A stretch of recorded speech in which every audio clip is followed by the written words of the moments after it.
నమస్తే, welcome to face. నేను బ్రహ్మనాయుడు. ప్రస్తుతం మనం హైదరాబాద్ జూబ్లీ హిల్స్లోని నందమూరి లక్ష్మీపార్వతి గారి ఇంట్లో ఉన్నాం. వారితో మాట్లాడే ప్రయత్నం చేద్దాం. నమస్తే లక్ష్మీపార్వతి గారు. నమస్తే బాబు. బాగున్నారు మేడం? ఎలా ఉంది మీ డబుల్ నైన్ టీవీ? బాగుంది మేడం. బాగుంది, చూస్తున్నాను నేను కూడా. మేడం బాగుంది, మంచి వ్యాఖ్యానాలు అంతా బాగుంది. సో లక్ష్మీపార్వతి గారు ఇంకా రాజకీయాలు యాక్టివ్గానే ఉన్నారు. ఎస్, ప్రధాన కార్యదర్శి కదా ఇప్పుడు వైఎస్ఆర్ కాంగ్రెస్ పార్టీ. అవును. సో ఈ పార్టీలో మీకు అంటే మీరు వచ్చి చాలా సంవత్సరాలు అయింది. సో మీకు ఎలాంటి గౌరవం ఉందో మేడం వైఎస్ఆర్ కాంగ్రెస్? ఎప్పుడు గౌరవం ఉంది, ఎందుకంటే జగన్ గారు నన్ను ఒక మదర్ లాగా ట్రీట్ చేస్తారు. ఎనీ టైం ఆయన కలిసేది నేనే. పార్టీలో అధికారంలో ఉన్నప్పుడు కూడా వెళ్ళి ఫోన్ చేస్తే చాలు, పాపం కేఎన్ఆర్ గారు జగనే చెప్పేవారు, జగన్మోహన్ రెడ్డి అమ్మని రమ్మని అనేవారు. మళ్ళీ వెళితే కాసేపు కూడా 40 నిమిషాలు కూర్చునేవారు అట్లా మాట్లాడుతూ.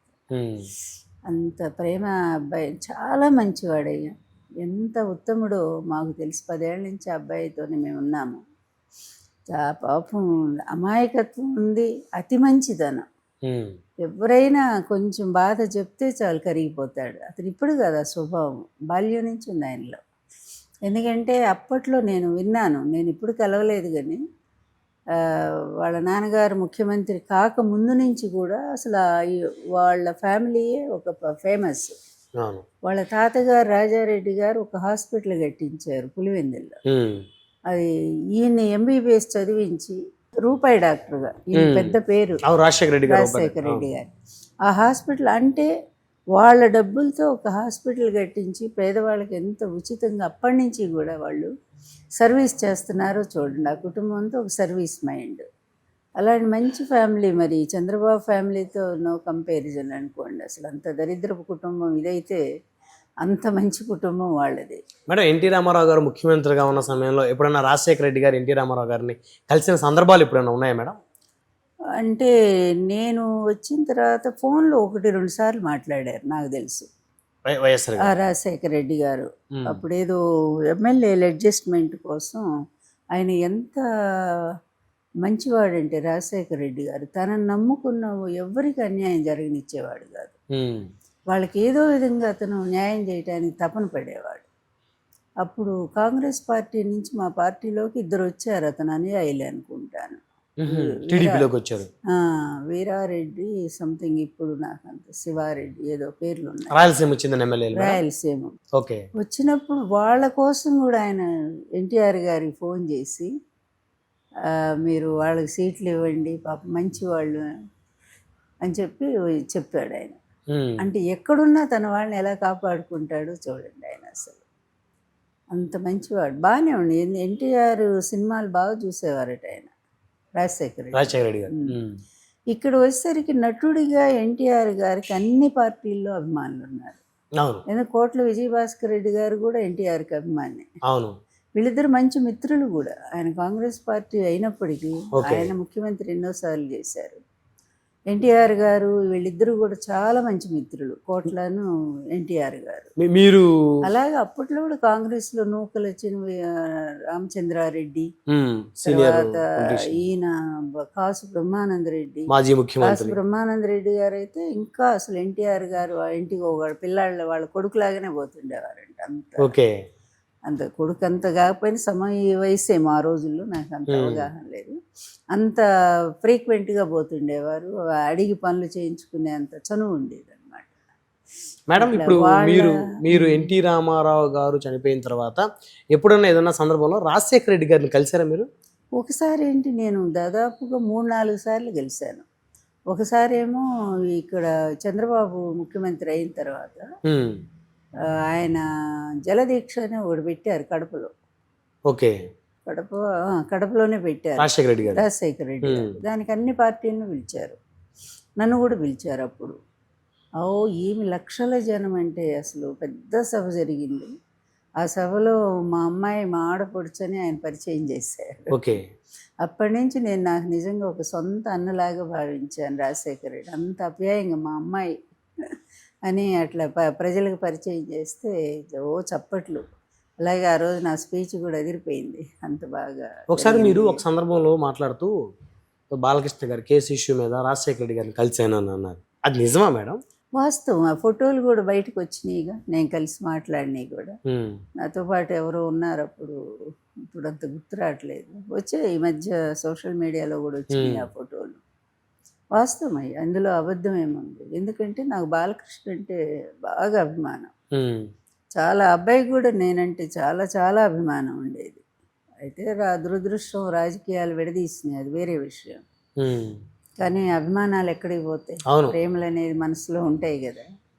అట్లాంటి అతను నిజంగా కూడా ఒక అమాయకుడు. అతను, ఉమ్, అతనికి ఆవేశంలో ఏం చేస్తాడో అతనికే తెలియదు. ఒక పసిపిల్లాడి మనస్తత్వం అనమాట. పసిపిల్లాడి చేతికి ఏదైనా ఇస్తే అతనికి విలువ తెలియదు, అవును. దాన్ని విసిరి బద్దలు కొడతాడు. సేమ్ ఇతను కూడా అంతే. అట్లా అతను అమాయకంగా ఒక కేసులో ఇరుక్కున్నాడని బాధ కలిగింది. ఎన్టీఆర్ గారి కుటుంబం కదా, అందుకని నేను ఆయన కలవటం జరిగింది. ఎట్లయినా ఆ అబ్బాయిని బయటపడేయండి, అమాయకుడు అతను అని చెప్పాను నేను. ఉమ్. మహానుభావుడు నిజంగా. హెల్ప్ చేశాడు మేడం ఆ రోజు? చాలా చాలా, అసలు ఆ కృతజ్ఞత ఉందా వీళ్ళకి?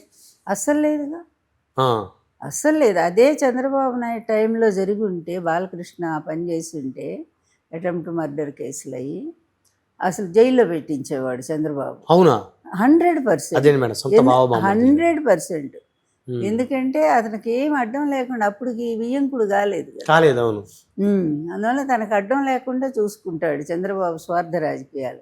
ఉమ్, ఏం చెప్పావంటే, నా బావమరిదని నేను కాపాడానని అనుకుంటారు, ఉమ్, అందుకని నేను పెట్టాల్సి వచ్చిందని చెప్పేవాడు పైకి.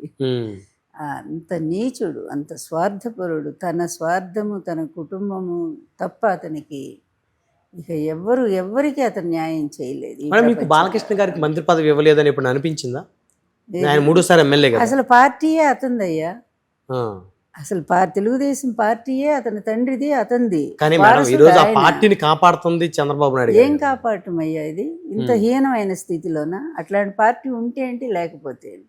ఏమిటయ్యా, చూడు ఒకసారి ఆ పరిపాలన చూడు. ఉమ్, తెలుగుదేశం బండ బూతులు తిడుతున్నారా? ఎన్టీఆర్ టైంలో ఎంత గౌరవం తెచ్చుకుంది పార్టీ, ఎంత విలువ ఉండేది.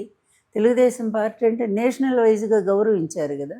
ఈరోజు ఎవరైనా గౌరవిస్తున్నారనే? అడ్డదారిలో మొన్న గెలిచింది ఒక గెలిపేనా చెప్పండి? ఈవీఎంల మోసంతో బయటపడ్డాడు. ఎప్పుడైనా ఇతను సొంతంగా గెలిచాడా మీరు ఒక్కసారి చెప్పండి. ఉమ్, 2019లో సొంతంగా నిలబడ్డాడు, ఎవరి సపోర్ట్ లేకుండా.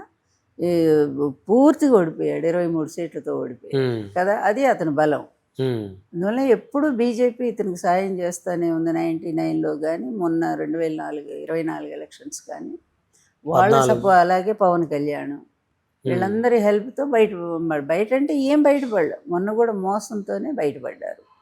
సరే, ఏది ఏమైనా సరే ఇతని చేతిలో తెలుగుదేశం పార్టీ ఒక చెప్పాలి అంటే ఒక హీన స్థాయికి దిగజారిపోయింది అస్సలు.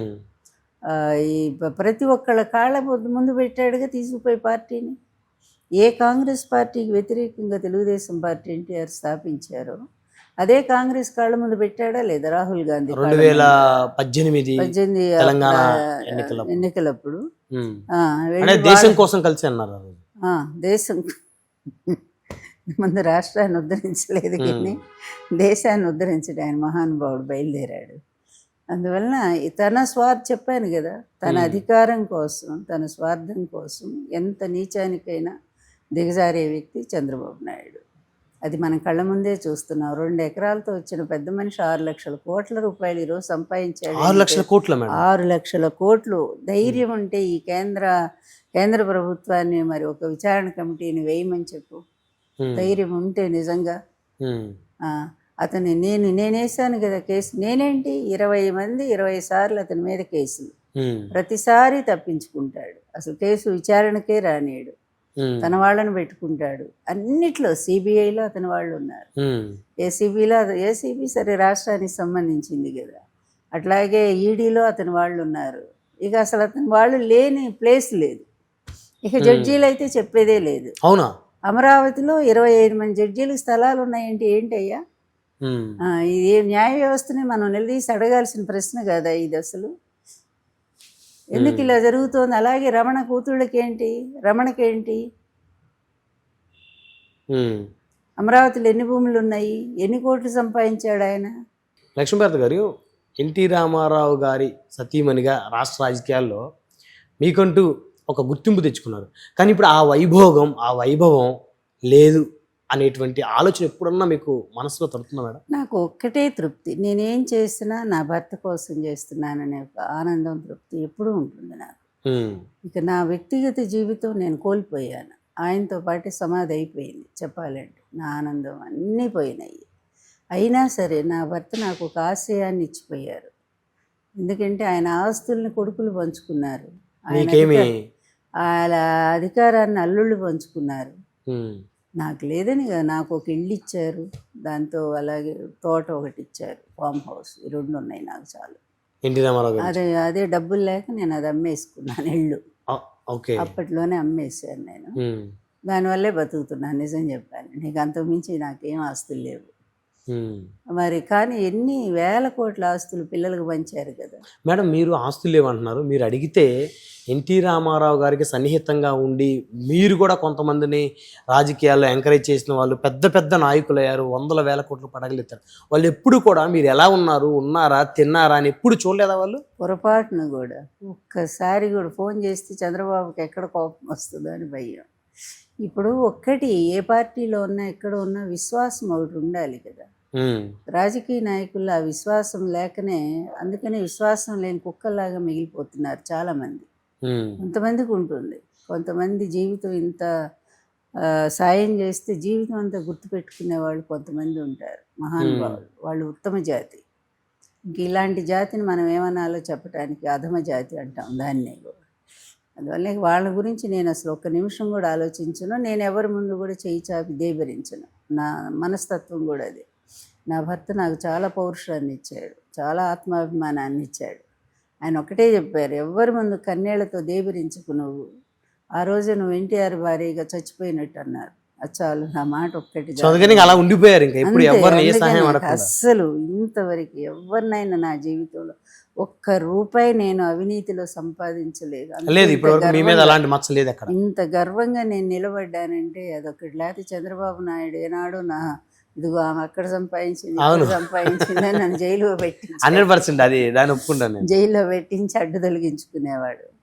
అట్లా అందుకనే నాకు అంత ఆత్మవిశ్వాసం. నిలదీసి నేను ఎందుకు ప్రశ్నించగలుగుతున్నానంటే నా నిజాయితీ. ఇంకొక తృప్తి ఏంటంటే ఆయనతో గడిపిన 4 సంవత్సరాల జీవితం నాది. ఏ స్త్రీ పొందినంత ప్రేమ నేను ఆయన వల్ల పొందాను. ఏ భర్త ఏ భార్యకి ఇవ్వనంత ప్రేమను నాకు ఇచ్చారు. చివరి క్షణం వరకు ఆయన నన్ను గుండెల్లో పెట్టుకొని కాపాడుకున్నారు. నా కోసమే తను అన్ని త్యాగం చేసుకున్నారు. అసలు పార్టీ వస్తుందో రాదో తెలియదు, ఎందుకంటే ద్వితీయ వివాహం అంటే ప్రజలు అంగీకరిస్తారో లేదో తెలియదు ముందు కదా, ఎలక్షన్స్ ముందు. అట్లాంటి పరిస్థితులు, అలాగే కుటుంబం యాక్సెప్ట్ చేయలేదు. అయినా కూడా ఇన్ని పరిస్థితులను అధిగమించి ఆయన నా కోసం నిలబడ్డారంటే ఆ త్యాగమూర్తి త్యాగం ముందు నాదెంత చెప్పండి. లాస్ట్ వరకు కూడా నన్ను వదిలిపెట్టారు ఆయన కదా.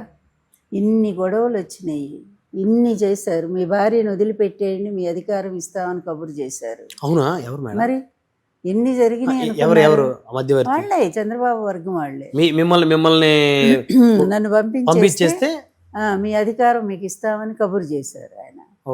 ఆయనకు ఎంత కోపం వచ్చిందంటే ఆ మాట, ముందు మీ భార్యను వదిలేసేయి, ఆ తర్వాత నా భార్యను పంపిస్తానని కబురు చేశారు. ఈయన కూడా ముందు మీ భార్యను పంపించేసే పుట్టింటికి, నా భార్యను కూడా పంపిస్తాను.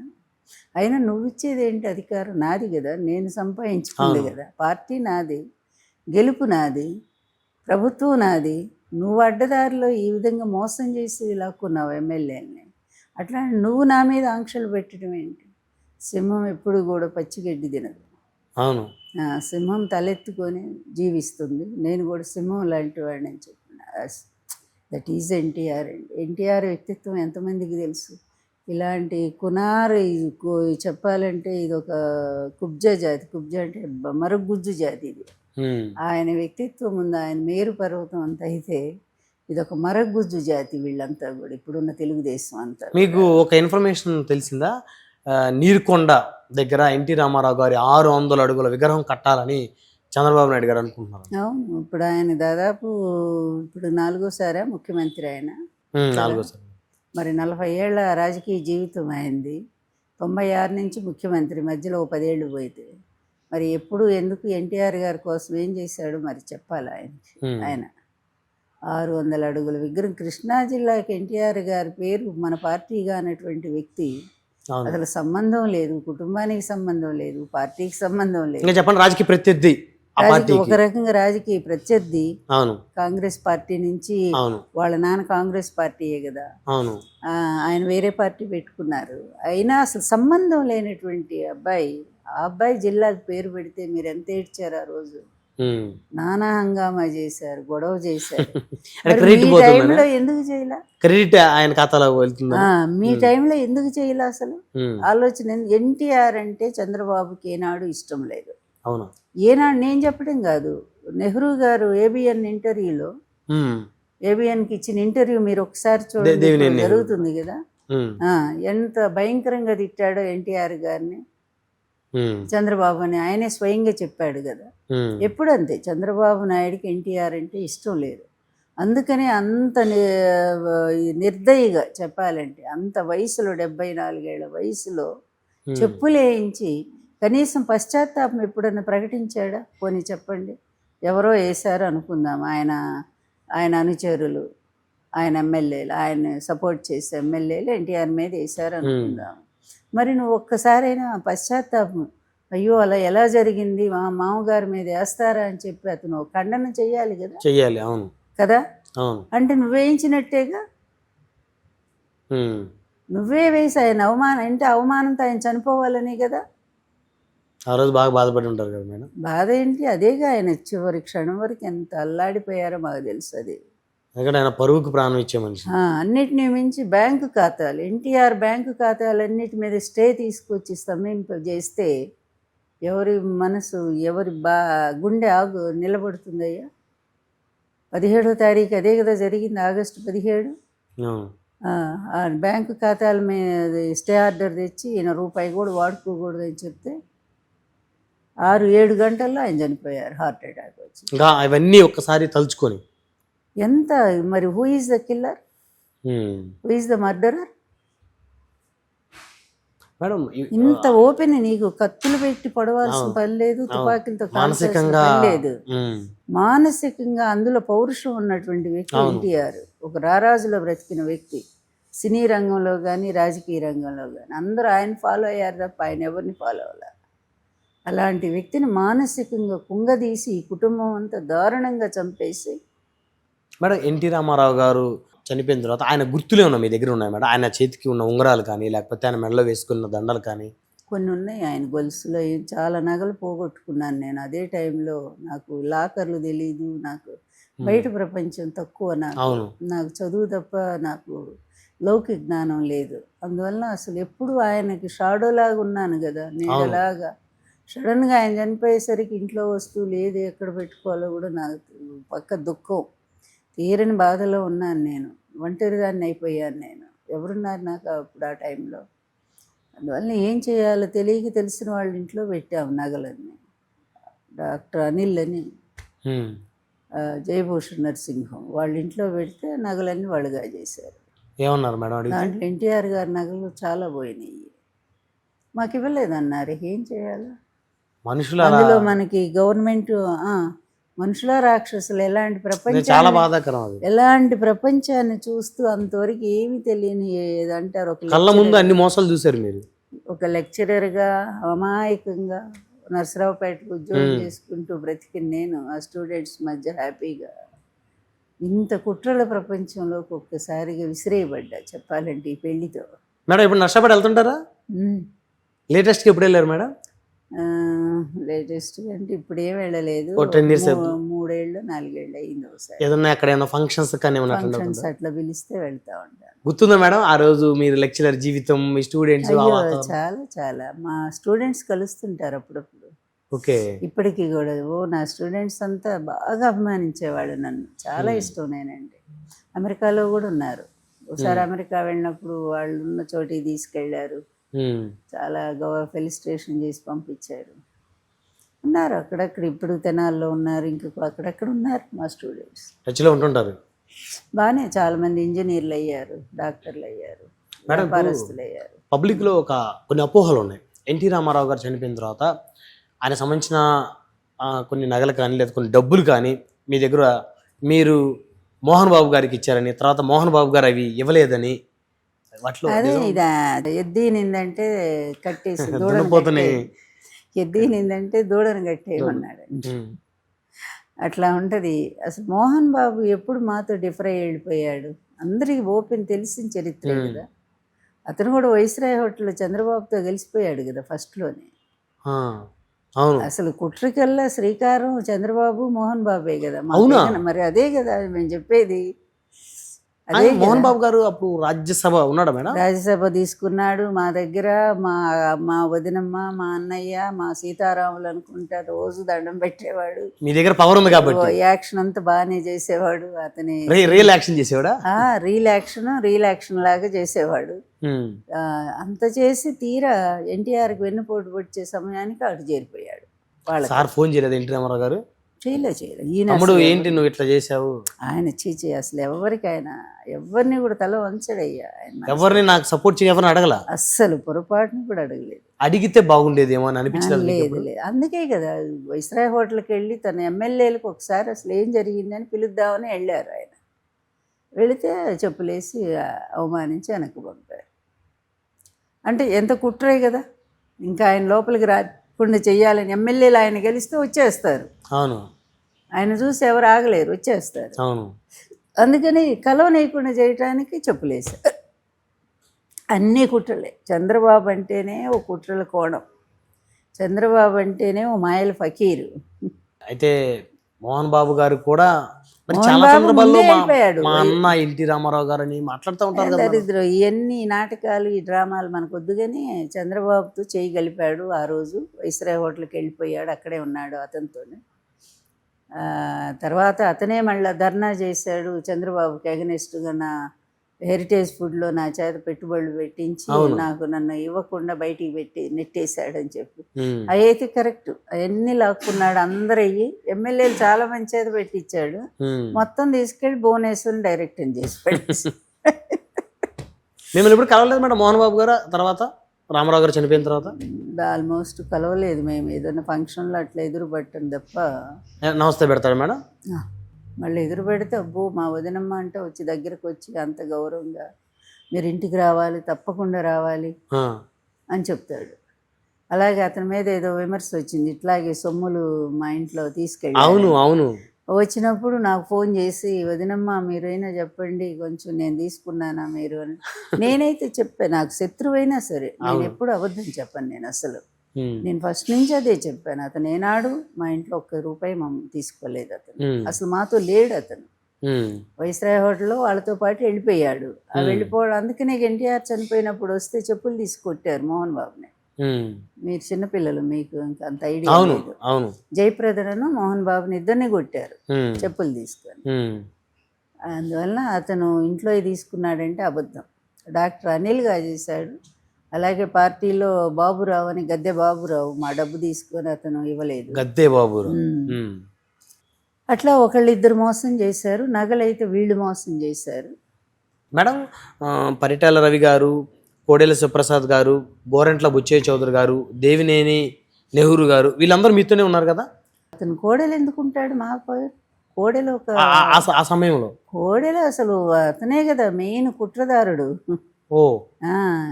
ప్రధాన కుట్రదారులు కొంతమంది ఉన్నారు చంద్రబాబుతో పాటు.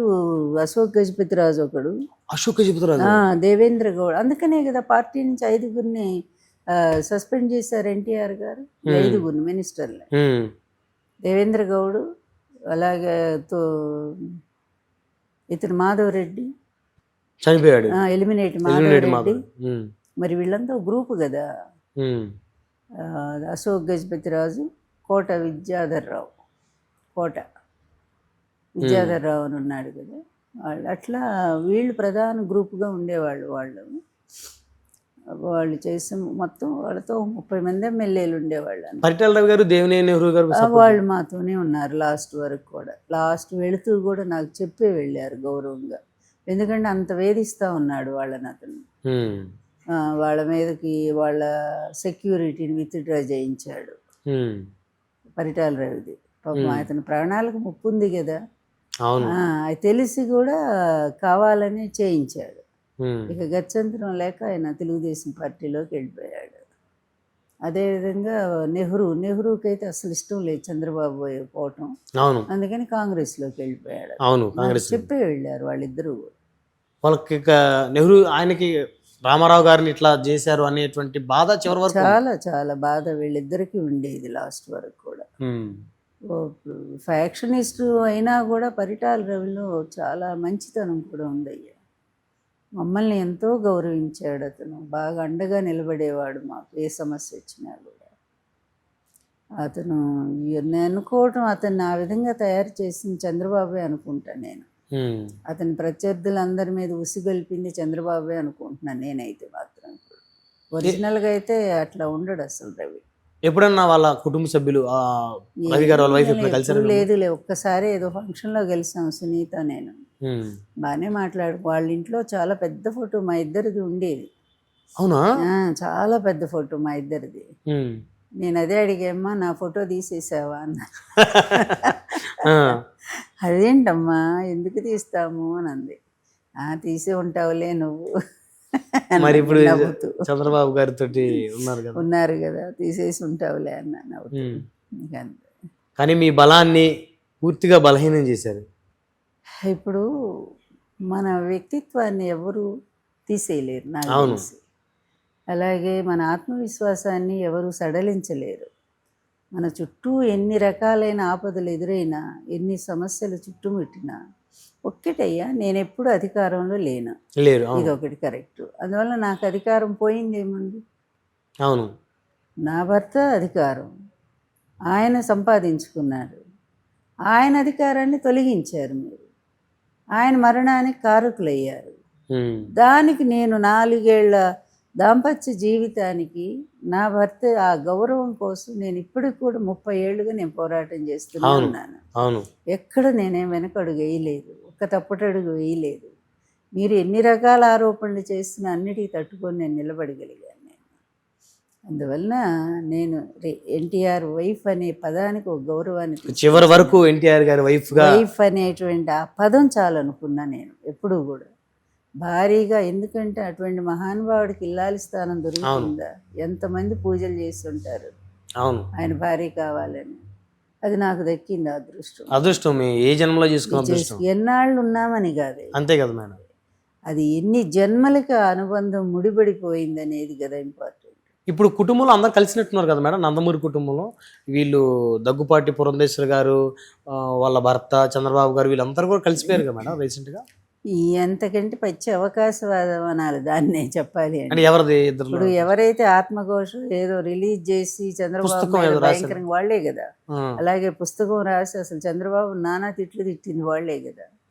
మరి అన్ని తిట్టి ఇప్పుడు ఈరోజు మళ్ళా కలిసిపోయారంటే దానికో సిగ్గుండాలి.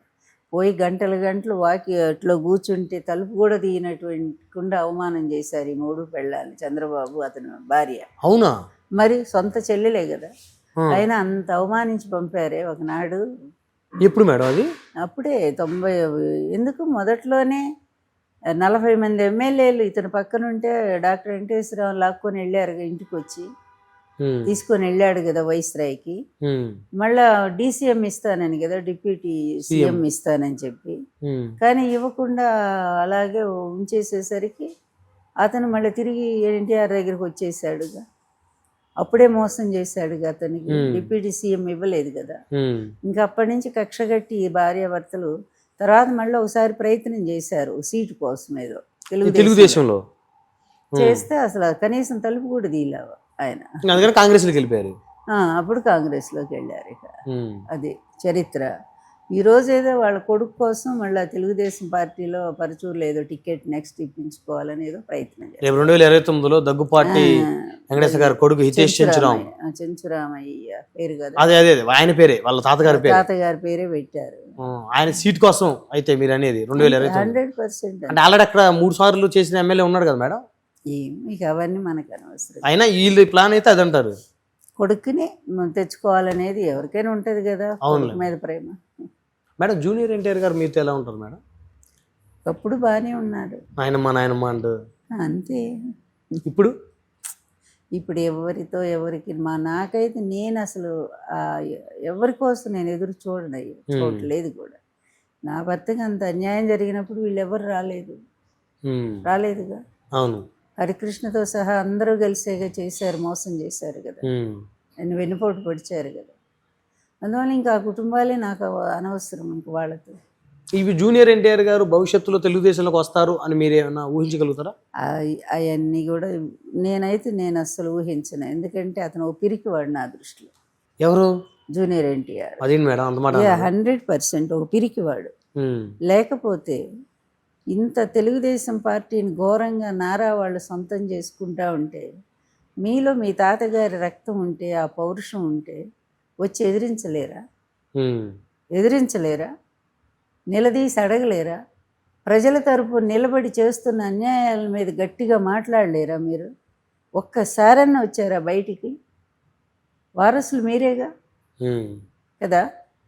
మరి వారసులు అయ్యుండి కూడా ఆ పార్టీని అడ్డం పెట్టుకొని అతను చేస్తున్న అకృత్యాలు, అన్యాయాలు, దారుణాలు, దోపిడీలు, అవినీతి, అఘాయిత్యాలు, ఆడపిల్లల భయంకరమైన పరిపాలన, ఒక రాక్షస పాలన ఈరోజు ఆంధ్రప్రదేశ్లో చూస్తూ ఉన్నామే.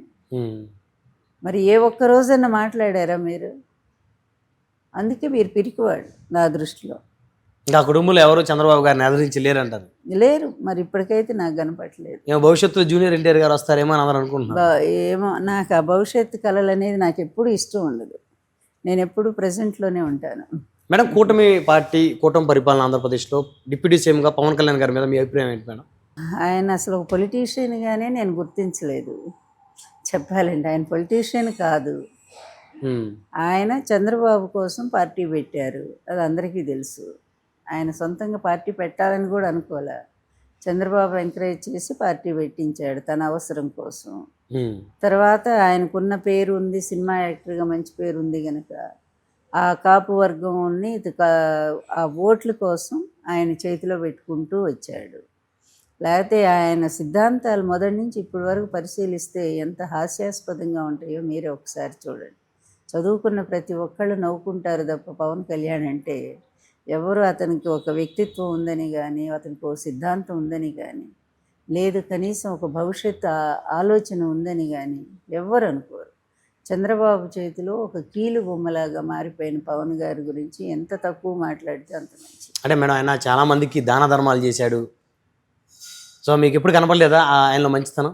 ఎవరికి దాన ధర్మాలు చేశాడు? ఎంతోమంది తన సొంత డబ్బులు ఎక్కడ మన కౌలు రైతు కుటుంబాలకి 3,000 కుటుంబాలకి ఒక్కొక్కరికి ₹1,00,000 చొప్పున సహాయం చేశాడు. దాని వెనక ఏంటో మీకు ఒకసారి నా దగ్గర ఇప్పుడు లేదు, తీసి పంపిస్తా. అది ఏ డబ్బో ఎట్లా ఇచ్చారో అది కూడా అందరికి అందలేదు.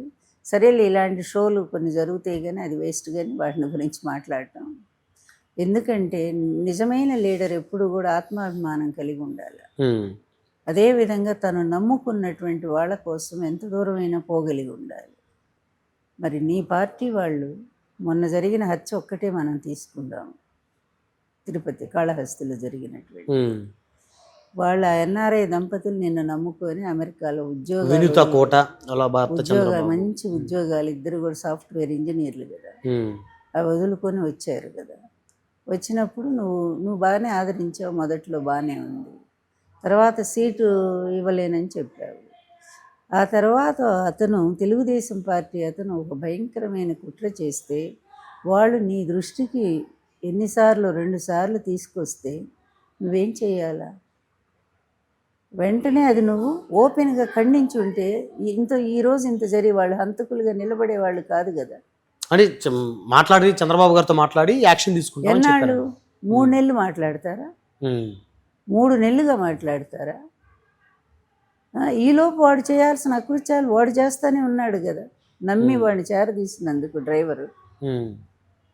మరి అవతల వాడు ఆడిస్తూనే ఉన్నాడు కదా.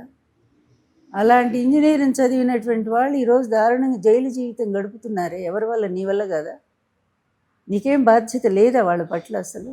అలాగే ఆ పిల్లాడు కూడా ఎంత పిచ్చి అభిమానం మీకు కదా. వాడు బాగా చదువుకున్న కుర్రాడు, శ్రీనివాస వాడి పేరు, రాయుడు. వాడు పెట్టుకున్నాడు రాయుడు. కాటం రాయుడు సినిమా చూసి రాయుడు. అంత వీరాభిమాని వాడు. నిన్ను చూడటం కోసం ఆ అమ్మాయి దగ్గర సర్వెంట్గా చేరాడు 5,000కి. వాడు ఎంత త్యాగం చెప్పు, ఎంత అభిమానం నీ పట్ల. అటువంటి ఆ కుర్రాడి ప్రాణాలు కాపాడుకోవద్దా? ఏ న్యాయం చేసావయ్యా నువ్వు నీ పార్టీ వాళ్ళకి? తెలుగుదేశం వాళ్ళకి న్యాయం చేస్తున్నావు అడుగడుగునా కూడా. నిజంగా ఒక్క అన్యాయం చూసి చెలించిపోయామని ఇప్పుడు చెప్పాను ఒక సంఘటన.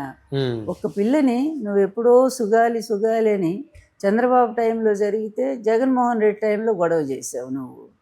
అయినా జగన్మోహన్ రెడ్డి వాళ్ళకి 25 లక్షలు ఇచ్చి కుటుంబానికి తన టైంలో జరగకపోయినా ఆ ఇంట్లో ఒక ఉద్యోగం ఇచ్చి వాళ్ళకి ఇళ్ళు ఇచ్చి అంత ఆదుకున్నాడు ఆ ఫ్యామిలీని. నీ చంద్రబాబు నాయుడు ఏం చేశాడు? ఎవరికి ఏం న్యాయం చేశాడో చెప్పు. ఇప్పటికి 300 మంది రేపైగా అత్యాచారానికి గురయ్యారు.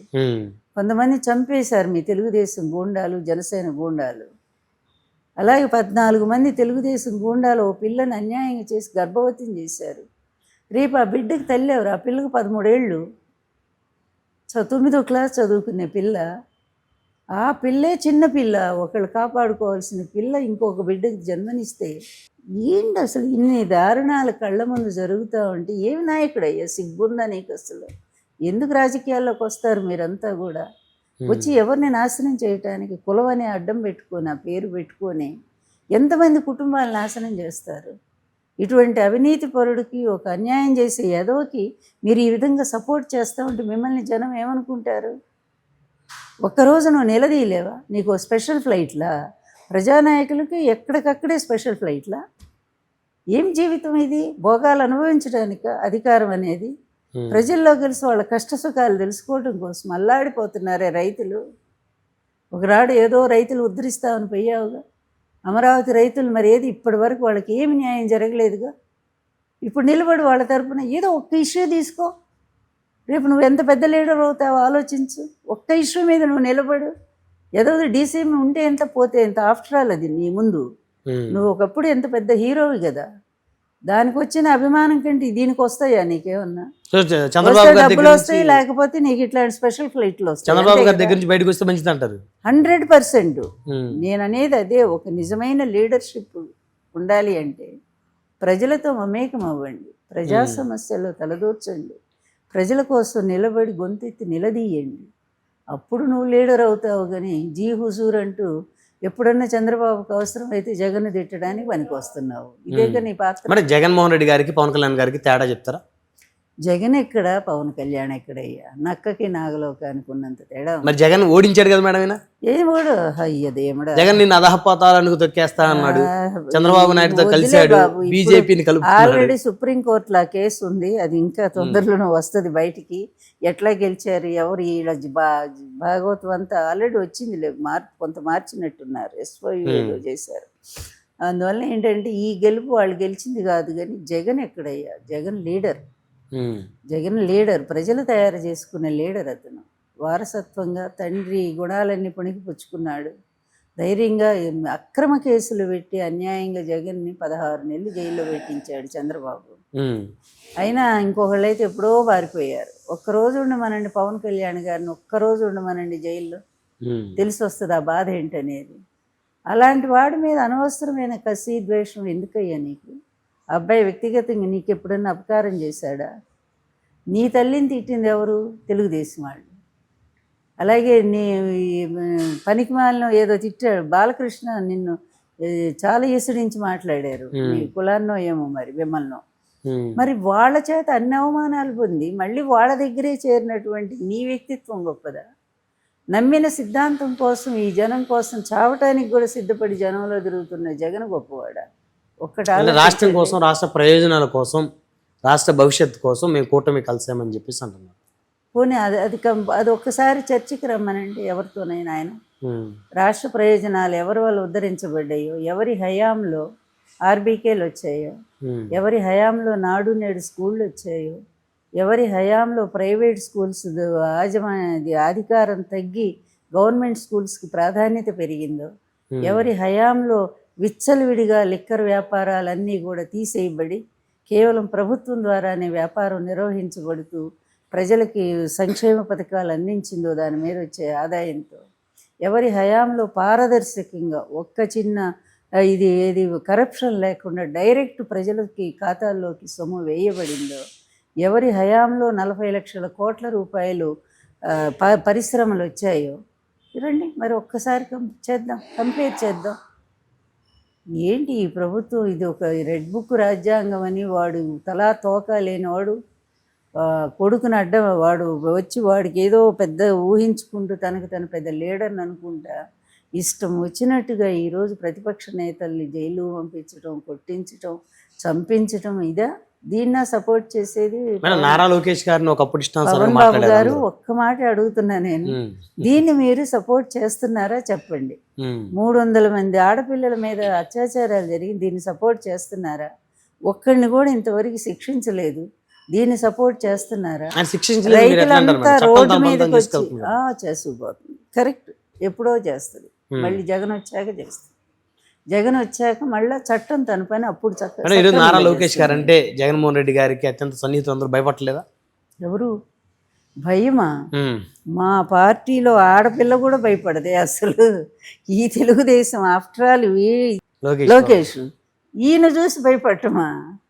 ఇప్పుడు నీకు అధికారం చేతిలో ఉంది కదా అని చెప్పి పోలీసులు, అధికారం ఉంటే పోలీసులు వెంట ఉంటారు, తప్పదు కదా. ఆ విధంగా పోలీసులను అడ్డం పెట్టుకొని చేస్తున్నావు లోకేష్. వీళ్ళెవ్వరు లేకుండా ఒకసారి నువ్వు బయటికి రా జనంలోకి, ఛాలెంజ్. మీకు లోకేష్ పోలీసులు ఎవ్వరూ లేకుండా ఒక్కసారి జనంలోకి నువ్వు చూద్దాం. నేను చెప్పను ఆ సంగతి, నేను చెప్పను. ఒకసారి వెళ్ళమను. ఆయన ఒక్కడు సింగిల్ గా కారు వేసుకొని లొకేషన్ తెలియాలిగా, మళ్ళీ అన్ని గ్లాసులు మోసుకొని పోతే ఎవడికి తెలిసి ఎక్కడ పోతే ఎవరు పోతున్నారు. ఒక పరిణితి చెందిన రాజకీయ ఓపెన్ గా నూరా, పోలీసులు లేకుండా నూరా. మేడం, ఒక పరిణితి చెందిన రాజకీయ నాయకుడు కనపట్టదు లోకేష్ గారు. ఆయన ఇప్పుడు మాట్లాడే మాట, భాష. పరిణితి చెందిన ఈ మధ్య కదా ఆయన మాట్లాడినది, ఏది అన్నీ గుర్తుండి చావటం లేదు. ఈ మధ్యన ఎప్పటికప్పుడు అబాస్ పాలైపోతుంటే వాళ్ళ నాన్న నోరు మూసుకోరా, ఎక్కువ మాట్లాడొద్దని చెప్తా ఉన్నాడు. లోకేష్ గారిని జగన్ గారిని పోలిస్తే ఏం చెప్తారు మేడం?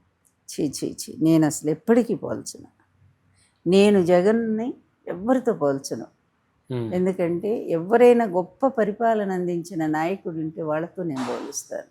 అట్లాంటి వాళ్ళు రాజశేఖర రెడ్డి గారు ఉన్నారు, ఎన్టీఆర్ గారు ఉన్నారు, మహానుభావులు. పేద ప్రజల కోసం వాళ్ళు చక్కటి పరిపాలన అందించి చరిత్రలో మిగిలిపోయారు. ఎన్నేళ్ళున్న వాళ్ళిద్దరిని ఎందుకు తలుచుకుంటున్నారు ఈ జనాలు చెప్పండి? మళ్ళీ జగన్ ఆ కోవలోకి వస్తాడు అంతే తప్ప ఈ సచ్చుపుచ్చు రాజకీయ నాయకులు వీళ్ళతో నో కంపారిజన్. నాటే ఏపీ లిక్కర్ స్కామ్లో జగన్మోహన్ రెడ్డి గారిని అరెస్ట్ చేయబోతున్నారు. చేయని ఆల్రెడీ ఆయన చుట్టుపక్కల ఉన్న వాళ్ళందరినీ అరెస్ట్ చేశారు. చేస్తారు.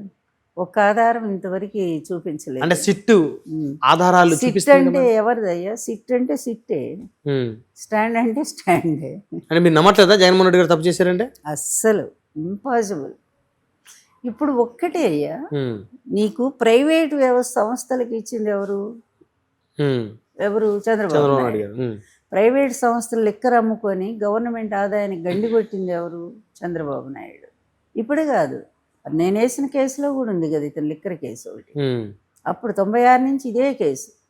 ఎన్టీఆర్ని దింపటానికి లిక్కర్ ల్యాబీతోనే కదా ఇతను ఆ రోజు చేతులు కలిపింది.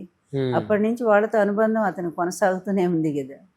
అందువల్ల కానీ ఇతను వచ్చాక పారదర్శకంగా ఈ తాగుడు తగ్గించాలని చెప్పి 40,000 బెల్ట్ షాపులు రద్దు చేసింది ఎవరు? జగన్మోహన్ రెడ్డి. 40,000 బెల్ట్ షాపులు. ఒక్క బెల్ట్ షాపు కూడా తెలుగుదేశం పార్టీ చూపించలేకపోయింది ప్రతిపక్షంగా ఉండి. మరి ఉంటే చూపించాలి కదా, వాళ్ళు చూపించి గొడవ చేస్తారు. వాళ్ళు ఎల్లో మీడియా ఉంది కదా ప్రతిదానికి అలర్ట్ చేయడానికి. మరి 40,000 బెల్ట్ షాపులు ఈరోజు మళ్ళీ 60,000 బెల్ట్ షాపులు తెచ్చారు. అదేవిధంగా ధర చాలా పెంచి అవే బ్రాండ్స్, చంద్రబాబు ఏ బ్రాండ్స్ తెచ్చారు ఒక్కటి కూడా వేరే మార్చలేదు. అవే బ్రాండ్స్ని తీసుకొచ్చారు, ధర పెంచారు బాగా. మద్యం డిస్టిలరీ దగ్గర నుంచి ప్రతి నెల 50 నుంచి 60 కోట్ల రూపాయలు రాజకేశ్ రెడ్డి వసూలు చేశారని చెప్పేసి సిట్టు. మరి ప్రభుత్వానికి ఆదాయం ఎట్లా పెరిగిందయ్యా? నీకు ఆ విధమైనటువంటి అక్రమం అన్యాయంగా తీసుకుంటే, నీకు లిక్కర్ని నుంచి ఆయన డబ్బు సంపాదిస్తే నీకు ప్రభుత్వానికి లిక్కర్ ఆదాయం ఎట్లా పెరిగింది జగన్ హయాంలో? దీనికి సమాధానం చెప్పాలి కదా. తీసుకున్న డబ్బు ఎక్కడుంది? దేంట్లో ఇన్వెస్ట్ చేశారు? ఆ ఆధారాలన్నీ ఉంటేనే కదా కేసు, అంతే కదా. నువ్వు డబ్బును ఇప్పుడు ఆయన స్కిల్ స్కామ్లో దొరికాడు చంద్రబాబు నాయుడు, ఆధారాలతో సహా కంపెనీ దగ్గర నుంచి మొత్తం వివరాలన్నీ కూడా కోర్టులో ఉన్నాయి. ఇప్పటికి కూడా బెయిల్ మీద ఉన్నాడు. అలాగే లిక్కర్ స్కామ్ కూడా ఉంది అతని కేసు, చంద్రబాబే ఉన్నాడు. అందుకని ఈయన కూడా ఏదో విధంగా ఇరికించాలనేటువంటి ఒక కుట్ర తప్ప ఆయన స్కిల్ స్కామే కాదు. Skill scam, Amaravati land scam, తర్వాత అలైన్మెంట్ స్కామ్, తర్వాత ఇదేంటి ఫైబర్ నెట్ స్కామ్, ఓపెన్గా సంతకాలు పెట్టింది, ముఖ్యమంత్రిగా సంతకాలు పెట్టిన కేసులు. జగన్మోహన్ రెడ్డి గారు అరెస్ట్ అయితే వైసీపీ పార్టీ పరిస్థితి ఏంటి మేడం? జగన్మోహన్ రెడ్డి గారు అరెస్ట్ అయ్యి జైలుకి వెళ్తే వైఎస్ఆర్ కాంగ్రెస్ పార్టీ పరిస్థితి ఏంటి? అసలు అయితే కదా, అంతేనా? ఇప్పుడు కేసే లేనిదాన్ని ఒక కేసుగా చూపించి అక్రమంగా అరెస్ట్ చేస్తూ ఉన్నారు. రేపు నిలబడతాయా? విచారణ ముందు నిలబడుతుందా? వేకెన్సీ తొందర ఏముంది మేడం? మీరు ఉన్నత విద్యావంతురాలు, వైఎస్ఆర్ కాంగ్రెస్ పార్టీ నాయకుల భాషని ఎప్పుడు మీకు తప్పనిపించలేదా? తెలుగుదేశం వాళ్ళ భాష తప్పనిపించలేదా మీకు? ఏ బాబు, ఎంత భయం! అసలు స్టార్ట్ చేసింది ఎవరు? షర్మిల దగ్గర నుంచి భయంకరంగా తిట్టడం మొదలుపెట్టింది ఎవరు? లేడీస్ వ్యక్తిత్వ హననాలు చేసింది ఎవరు? తెలుగుదేశం కదా. మా పార్టీలో ఎవరన్నా అట్లా ఆడవాళ్ళు ఎవరన్నా మాట్లాడారా? ఒక్కళ్ళు చెప్పండి మేడం. మొన్ననే కదా మేడం లేటెస్ట్గా నల్లపరెడ్డి ప్రసన్న కుమార్ రెడ్డి గారు కోవూరు ఎమ్మెల్యే ప్రశాంత్ రెడ్డి గారి మీద. సరే, వాళ్ళిద్దరి మధ్య ఏముంది? వాళ్ళు బంధువులే, వాళ్ళిద్దరు తెలుసా మీకు? దగ్గర బంధువులు వాళ్ళు. వాళ్ళ రైవలరీ ఇప్పుడు కాదు, ఎప్పటి నుంచో ఉంది. దాని పార్టీకి అంటగట్టొద్దు మీరు. అవునా? సరే, వాళ్ళిద్దరు చాలా బంధువులు. ఆ విషయం పక్కన పెట్టండి. అయితే వల్లభనేని వంశీ గారు మాట్లాడిన భాష తప్పనిపించింది. వంశీ మా పార్టీ కాదు, అప్పుడు మా పార్టీ కాదు, తెలుగుదేశంలోనే ఉన్నాడు. మర్చిపోతే ఎట్లా మీరు? కొడాల నాని గారి భాష తప్పనిపించలేదా? కొడాల నాని గారు ఏ లేడీని తిట్టారు చెప్పు? పొద్దున్న లేస్తే చంద్రబాబు నాయుడు గారిని, చంద్రబాబు నాయుడు తిట్టాడు, లోకేష్ గారిని. అవును, వాళ్ళని తిడతాడు. కానీ ఏ మహిళ ఎప్పుడైనా మా పార్టీలో ఒక్కళ్ళు ఈ మహిళల్ని కించపరిచారని ఒక్కళ్ళు చూపించండి. లేరు? ఎవరు చెప్పండి మీరు, ఒక్కళ్ళని చూపించండి. అది వేరు, వాళ్ళిద్దరి మధ్య. వంశీ గారు మా పార్టీ లేరు, మరి తర్వాత మీ పార్టీ నుంచి కంటెస్ట్ చేశారు కదా ఆయన. చేస్తే చేయొచ్చు, కానీ అప్పుడు కూడా వంశీ తిట్టిన దానికి మేమందరం ఖండించాము, వంశీ అన్నదానికి. కానీ కారణాలు తెలిసిన తర్వాత మేము వంశీని అనలేకపోతున్నాం. ఎందుకంటే అంతకంటే ముందే ఈ తెలుగుదేశం వాళ్ళు వంశీ భార్యని, ఆమె ఏం తప్పు చేసింది? ఆమె ఇప్పుడు బయటకు వచ్చింది లేదు. వంశీ కూతురు ఎవరికైనా తెలుసా అసలు? తెలియదు. మరి ఎందుకు వాళ్ళని ఇద్దరిని కూడా ఎంత హీనంగా బొమ్మలేసి ఇష్టం వచ్చినట్టుగా ఈ తెలుగుదేశం ఐటీడీపీనా ఏదో సోషల్ మీడియాలో అంత భయంకరంగా చేస్తే వాడి కడుపు మండదా? ఏ మొగుడికైనా బాధ ఉండదా? నీ భార్య అంటేనేమో నువ్వు రోడ్డు మీదకి వచ్చి ఏడుస్తావా? ఆయన భార్యనంటే మాత్రం ఆయనకు బాధ ఉండకూడదా? ఏంటయ్యా ఈ న్యాయం ఏంటి? అవును, అసలు ప్రతి దానికి కూడా మొదలు పెట్టిందే టీడీపీ, మొదలు పెట్టిందే ఐటీడీపీ సోషల్ మీడియా. దానికి ఆద్యుడు ఎవరంటే వీడు వచ్చిన తర్వాతే లోకేష్ వచ్చిన తర్వాత ఆడవాళ్ళ మీద హెరాస్మెంట్స్ పెరిగినాయి. ఈరోజు కూడా ఆడవాళ్ళ మీద రేపులు పెరగటానికి కూడా, ఈ అత్యాచారాలన్నీ జరగటానికి కూడా ఇతనే లోకేషే కారకుడు. ఎలా కారకుడా? మీరు ఎన్నెన్న నేరాలు చేసిరండి. అతను ఓపెన్ గా చెప్పిన స్టేట్మెంట్ అంటే ఏంటి? నేరాల్లో ఇది కాదా? కేసులు మీ మీద ఎక్కువ కేసులు అంటే ఇది కేసు కాదా? అత్యాచారం కేసు కాదా? అంటే ఇంకేం కేసులు చెప్పు? దొమ్మి కేసులు, తర్వాత భూమి కబ్జాలు, లేకపోతే చంపటాలు, హత్యలు చేయటం, లేకపోతే అత్యాచారాలు చేయటం, ఇవన్నీ నేరాలే కదా. అందువల్ల అతను ఏమైనా పర్టికులర్గా చెప్పాడా ఈ నేరమే చేయండి ఇది చేయొద్దని? చెప్పలేదుగా. ఎన్ని నేరాలు ఉంటే అంత మేము పార్టీలో పెద్ద పొజిషన్ ఇస్తాం. ఎవడు ఎంకరేజ్ చేసింది ఇది? ఏ నాయకుడైనా ఇలా తన పార్టీ వాళ్ళని ఈ విధంగా జైలుకు పంపే కార్యక్రమం చేస్తారా? మేడం, ఎప్పుడైనా లోకేష్ గారు ఎదురుపడితే మిమ్మల్ని ఇప్పుడు పలకరించాడా?